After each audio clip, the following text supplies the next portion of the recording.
Everyone in the courtroom expected the millionaire's children to inherit his fortune. His business partners were already arguing over who would take control of the company. His lawyers had prepared mountains of paperwork worth hundreds of millions of dollars. But then, the final page of the will was opened, and every single person in that room froze. Because the entire fortune, every mansion, every company, every bank account, every investment had been left to one man. Not his wife, not his children, not his closest friends. A janitor, a quiet old janitor who had spent the last 30 years mopping the floors of the Millionaire's headquarters. The room erupted in outrage. His children accused the lawyer of fraud. The shareholders demanded another reading. Even the janitor himself insisted there had been some terrible mistake. But there was. The billionaire had planned every word long before he died. Yet hidden beneath the inheritance was one final instruction. A condition so impossible that if the janitor failed, he would lose everything. No one in that courtroom could understand why the millionaire would ask such a thing. What they didn't know was that this wasn't a reward. It was the final chapter of a secret that had remained buried for 25 years. And before this story ends, you'll discover why the richest man in the city trusted a janitor more than his own family, and why one impossible promise would change both of their lives forever. Don't forget to like, subscribe, and share your thoughts in the comments. The courtroom fell into complete silence. For several long seconds, no one moved. No one breathed. The only sound was the soft hum of the air conditioner, as dozens of stunned faces turned toward the quiet old man sitting alone in the last row. His name was Samuel Brooks. 68 years old. His grey work uniform was neatly pressed, though its faded fabric showed years of wear. A pair of worn leather shoes rested quietly beneath his chair, and his weathered hands trembled as everyone stared at him. Samuel looked as though he wished he could disappear. I think you've made a mistake," he whispered. The attorney adjusted his glasses before speaking. "There is no mistake, Mr. Brooks.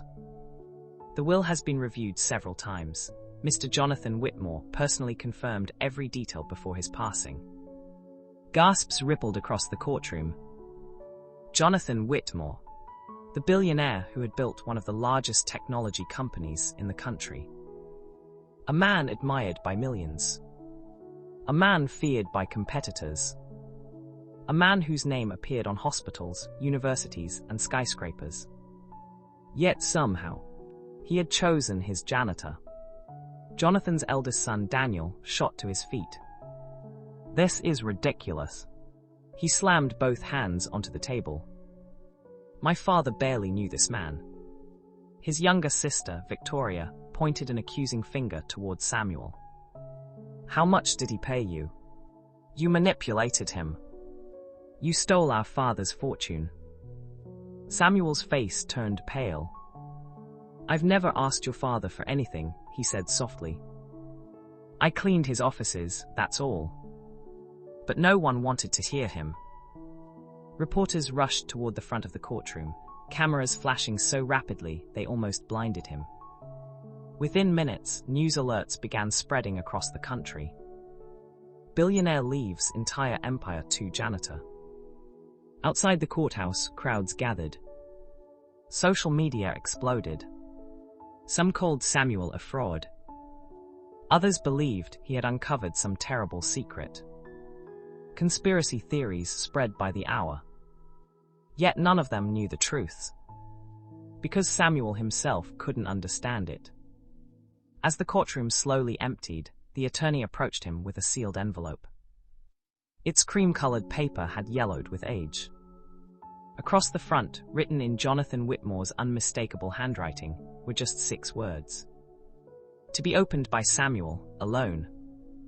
Samuel looked up in confusion. "I've never seen this before." The attorney nodded. "Mr. Whitmore instructed me to give it to you only after the will was read. Not before. Not later. Today." Samuel hesitated before breaking the wax seal. Inside was a single handwritten letter. Only one sentence. His eyes widened. His hands began to shake uncontrollably. Tears slowly filled his eyes. For 25 years, he had believed the past was gone forever. But the sentence on that page proved otherwise. The letter read, "If you truly want to keep my fortune, you must find the little boy we both lost 25 years ago." Samuel froze, because there had never been a little boy. Or at least that's what he had believed. Samuel couldn't breathe. His eyes remained fixed on the letter, as if the words might suddenly disappear. "If you truly want to keep my fortune, you must find the little boy we both lost 25 years ago." He read the sentence again. And again. Nothing about it made sense. "There has to be some mistake," he whispered. The attorney watched him carefully. "Mr. Brooks, are you all right?" Samuel slowly folded the letter and slipped it back into the envelope. "I need to leave." Outside the courthouse, dozens of reporters surged toward him. "Mr. Brooks, did you know you were inheriting the billionaire's fortune? Did Jonathan Whitmore ever tell you why he chose you? Are you really going to keep the money?" Samuel ignored every question. He climbed into an old taxi and gave the driver his address. As the city disappeared behind him, his mind drifted back 25 years. To the first day he met Jonathan Whitmore. Back then, Jonathan wasn't a billionaire. He was an ambitious businessman, struggling to keep a small technology company alive. Samuel had just been hired as the night janitor. Most employees barely acknowledged him. Some didn't even know his name. But Jonathan was different. Every evening, long after everyone else had gone home, he would walk through the empty building carrying 2 cups of coffee. One for himself, one for Samuel. The 2 men couldn't have been more different.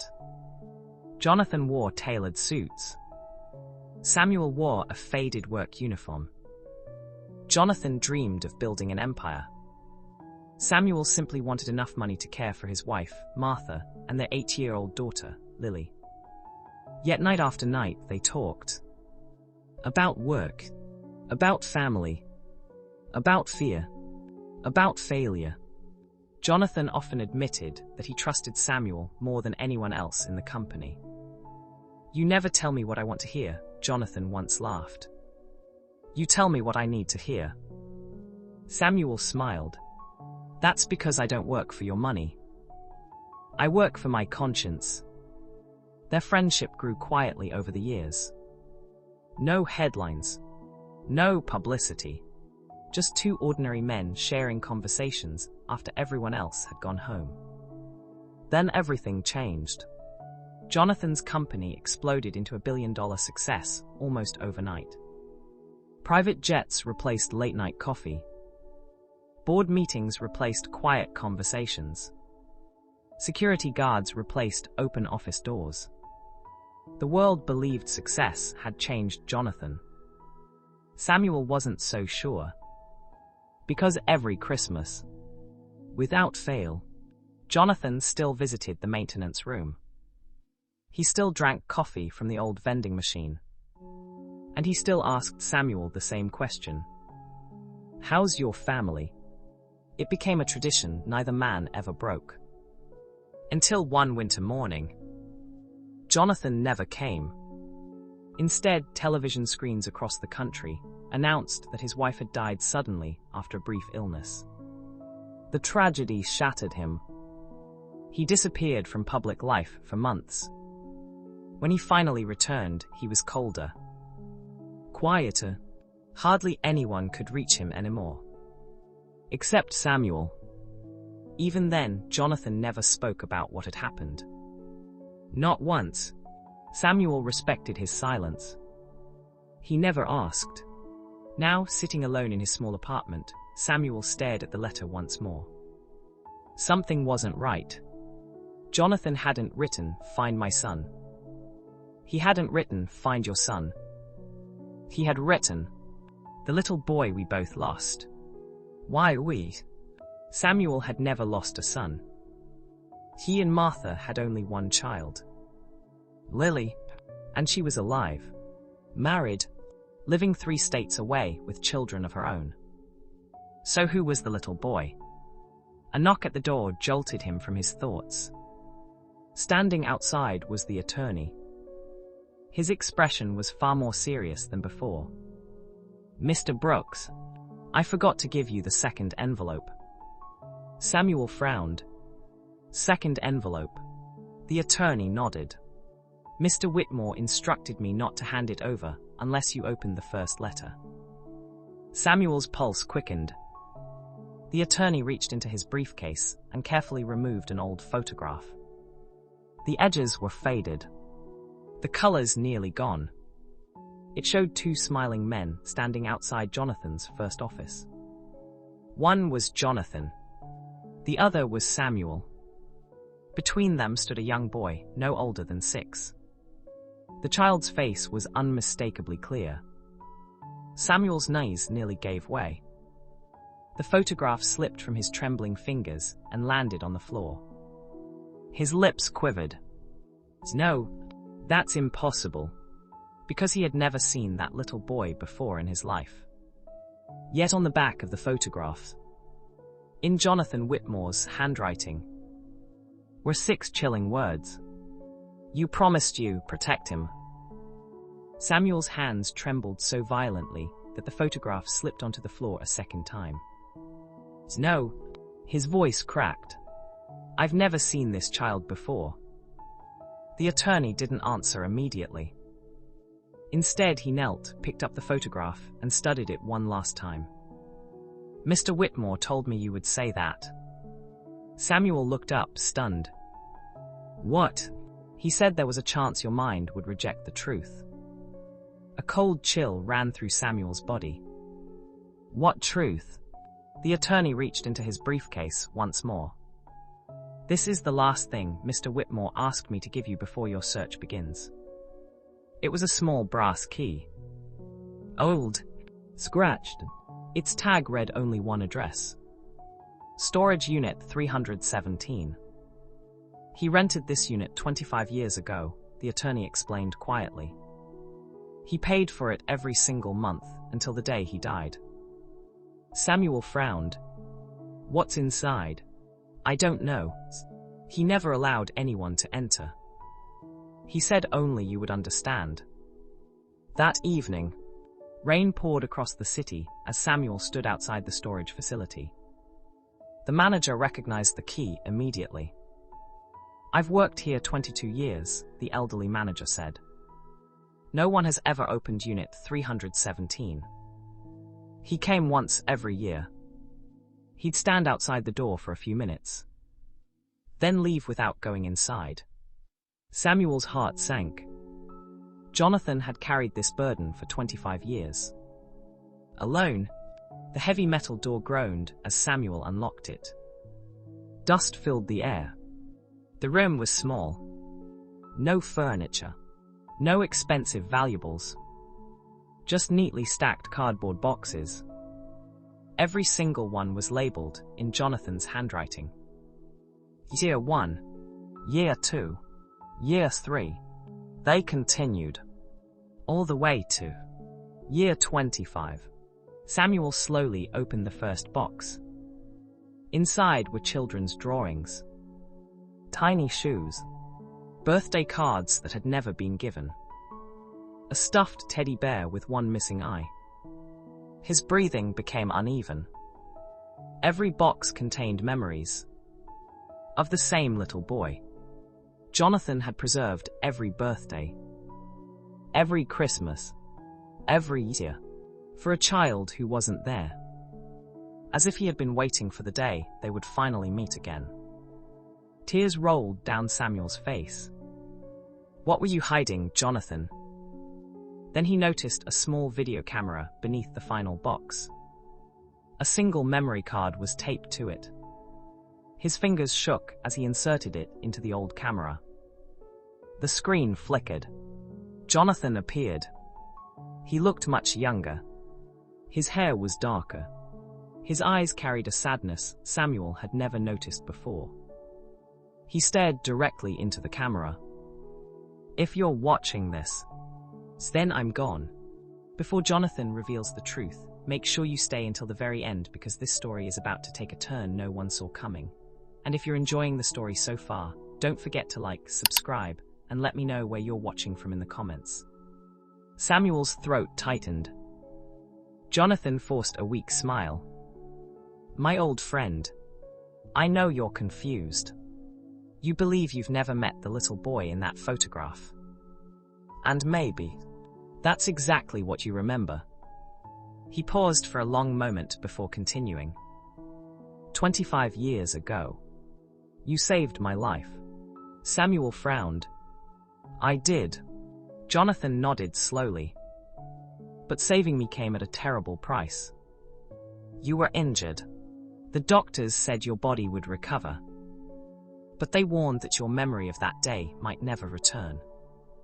Samuel's breathing stopped. "Memory? What memory?"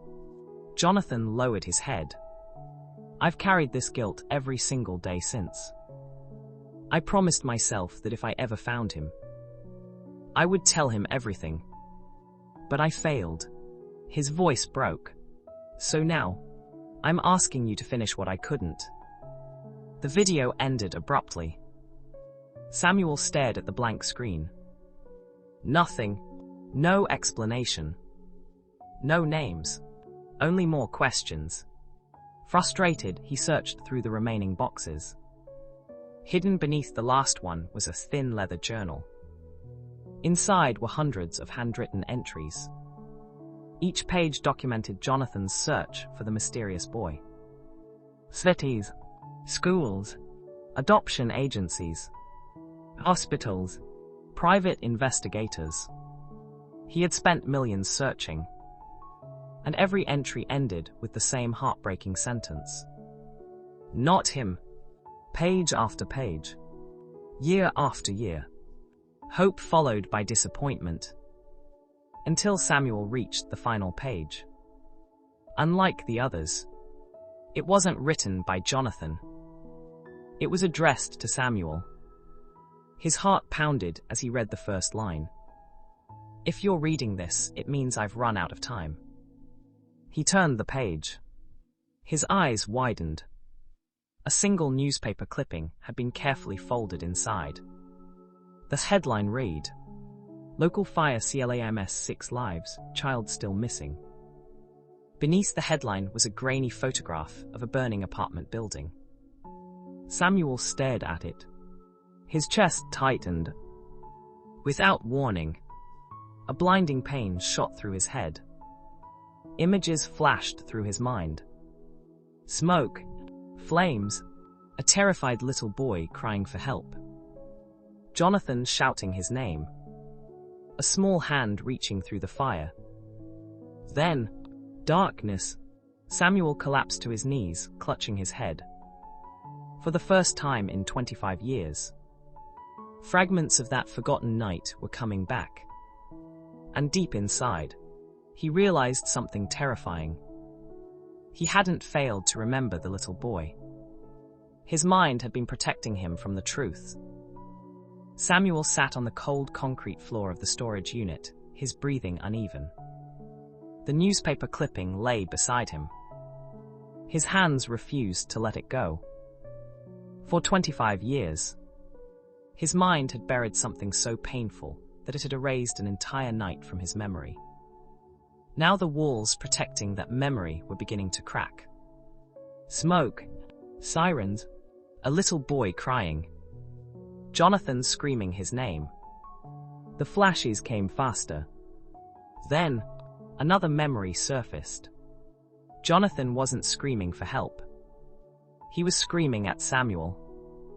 Take him. The words echoed through Samuel's mind. Take him, Samuel, don't let go. Samuel squeezed his eyes shut. His heart pounded against his chest. No, he whispered. No, no. Suddenly another image appeared. A terrified woman standing in the hallway of a burning apartment building.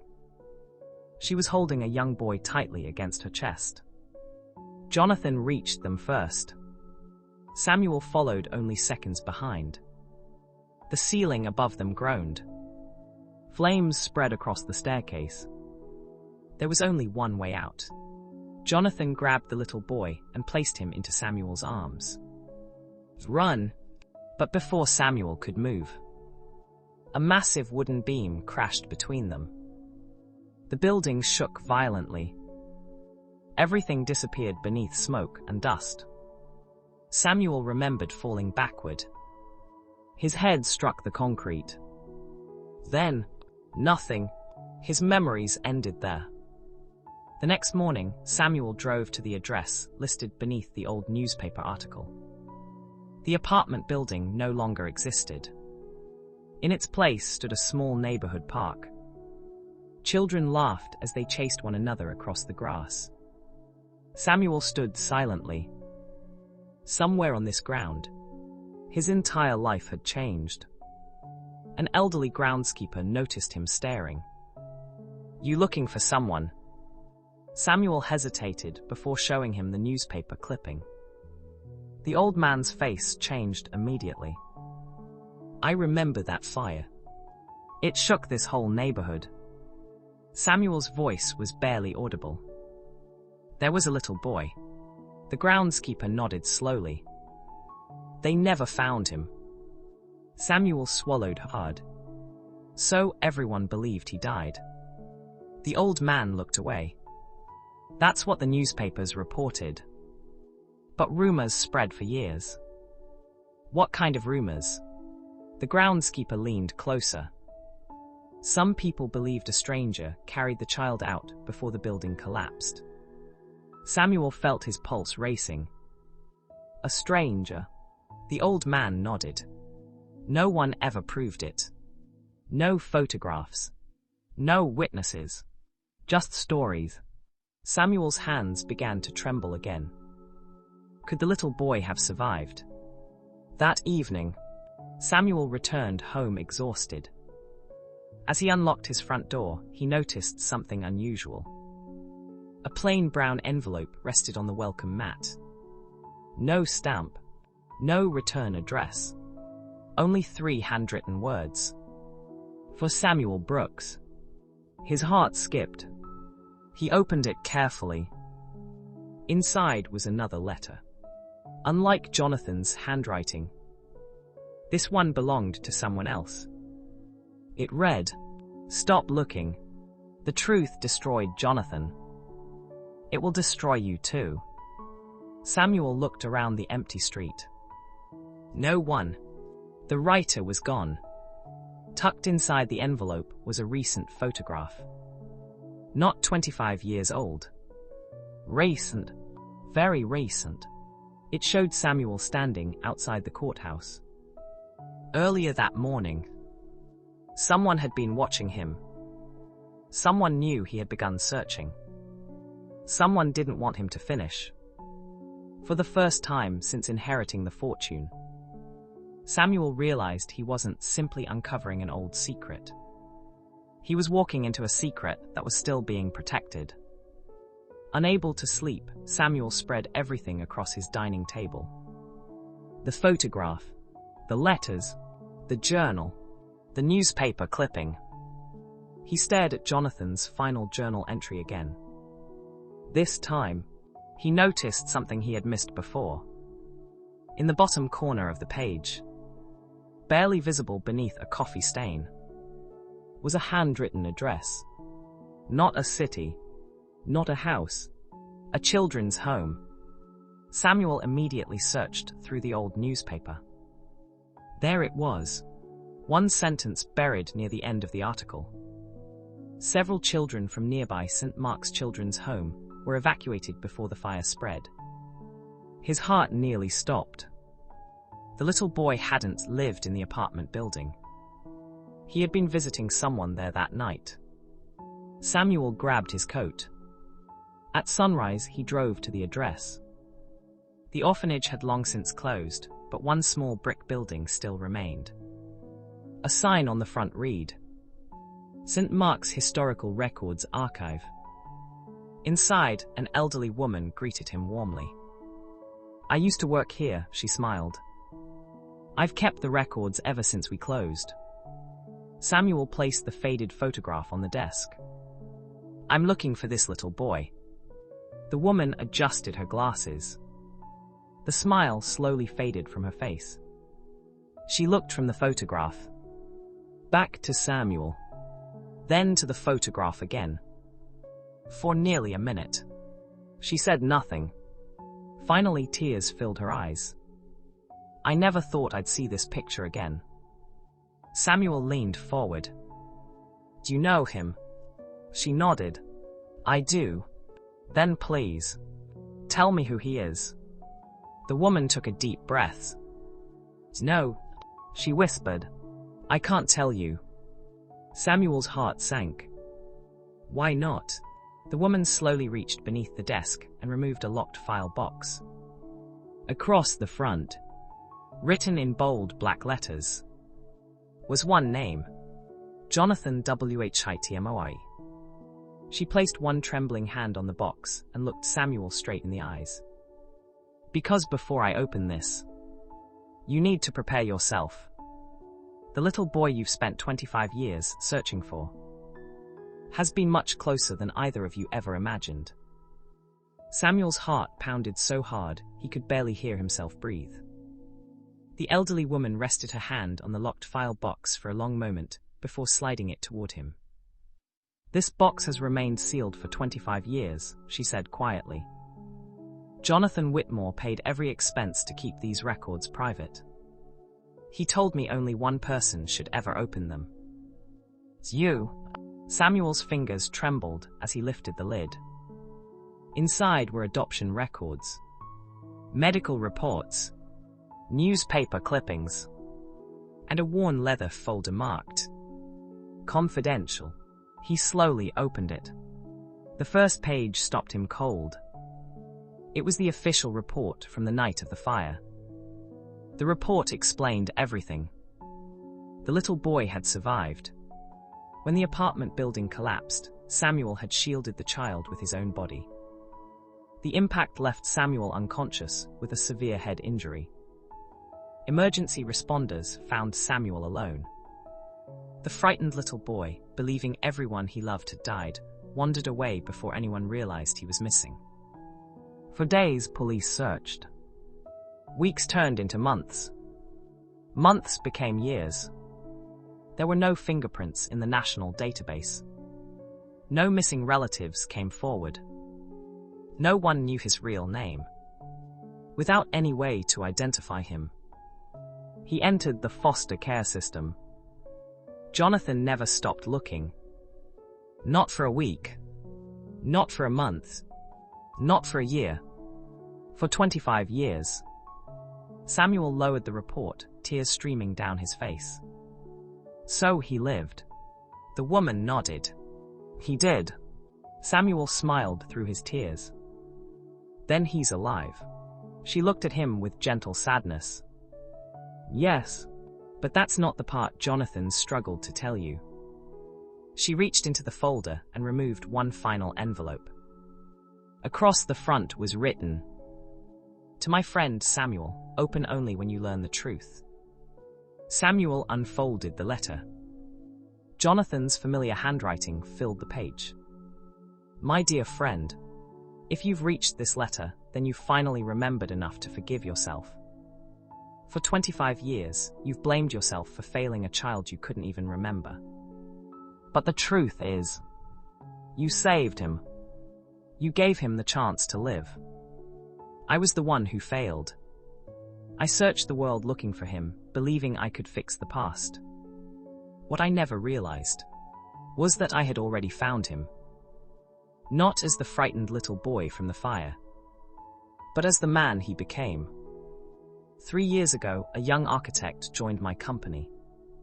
His name was Ethan Carter. The moment I looked into his eyes, I saw the same little boy from that photograph. I quietly arranged a DNA investigation using preserved evidence from the fire. The results confirmed what my heart already knew. It was him. I wanted to tell him. I wanted to tell you. But before I found the courage, my doctors gave me news I couldn't outrun. That's why I wrote this will. Not to make you wealthy. Money was never the inheritance. The inheritance was a promise. Find Ethan. Tell him the truth. Tell him that a janitor he has never met carried him through a wall of fire and spent 25 years believing he had failed him. Then tell him something else. Tell him that I was proud to call that janitor my greatest friend, because the world admired me for building companies. But I admired you for risking everything to save a child whose name you didn't even know. If Ethan chooses to know you, then my final wish has been fulfilled. Your friend, Jonathan. Samuel could no longer hold back his tears. For years, he had believed he was an ordinary man whose life had never mattered. Yet the richest man in the city had spent decades honoring a promise born from one act of courage. The elderly woman quietly handed him another document. Ethan's address. He lives less than 30 miles from here. Samuel stared at it for several seconds before folding it carefully into his pocket. The following afternoon, Samuel stood outside a modest brick home. His hand hovered over the doorbell. For the first time in years, he was afraid, not of rejection, but of changing another person's life forever.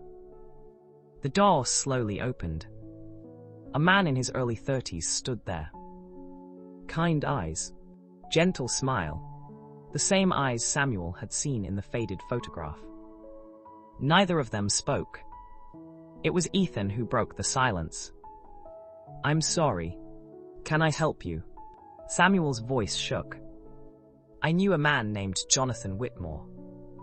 Ethan's expression changed instantly. He was my mentor. Samuel nodded. He asked me to give you something. He handed over the letter. Ethan read every word. Halfway through, his hands began to tremble. By the final sentence, he was crying openly. He looked up at Samuel with tears in his eyes. It was you, the man who saved my life. Samuel nodded, unable to speak. Without another word, Ethan stepped forward and wrapped his arms around him. For 25 years, neither of them had known they had been searching for each other. 6 months later, Samuel stood in the lobby of Jonathan Whitmore Industries. Nothing about the building had changed. The marble floors still shined. Employees still hurried through the hallways. But one thing was different. Near the entrance hung a new bronze plaque. It didn't honor the billionaire who built the company. It honored the janitor who taught him what true wealth meant. The inscription read, "Success is measured by what you leave behind. Character is measured by who you lift up." Samuel chose not to live as a billionaire. He established the Jonathan Whitmore Promise Foundation, funding education, housing, and mentorship for children leaving foster care, especially those with no known families. And Ethan stood beside him every step of the way. Together, they fulfilled the promise Jonathan had carried in his heart for 25 years. Sometimes the greatest inheritance isn't money. It isn't power. It isn't property. Sometimes, the greatest inheritance is the chance to heal a wound that time could never erase. If this story touched your heart, let us know in the comments. What do you think is the greatest legacy a person can leave behind? And if you enjoy powerful stories filled with emotion, hope, and unforgettable twists, don't forget to like this video, subscribe to the channel, and share it with someone who believes kindness is never wasted. Because one act of courage can echo across an entire lifetime.